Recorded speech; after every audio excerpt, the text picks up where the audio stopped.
করে যাচ্ছি পরিবারের সবাইকে খাওয়ানোর জন্য, পরিবারের সবাইকে সুস্থ রাখার জন্য। প্রশংসা তো জীবনে করেনি নাই, বদনাম করতে, দোষ ধরতে ছাড় দেন নাই।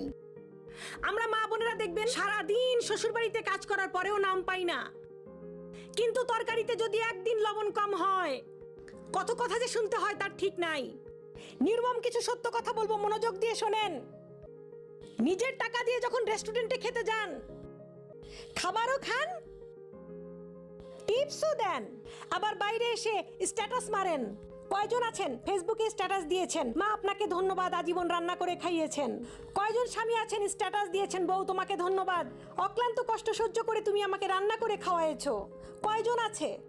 একজনও নাই। রেস্টুরেন্টের টিপস দেওয়ার বেলায় আছেন, থ্যাংক ইউ দেওয়ার বেলায় আছেন। যাদেরকে দেওয়ার দরকার তাদেরকে দেন না। বছরে একবার খান, সেখানে থ্যাংক ইউ চলে। বছরে 365 দিন খান 3 বেলা,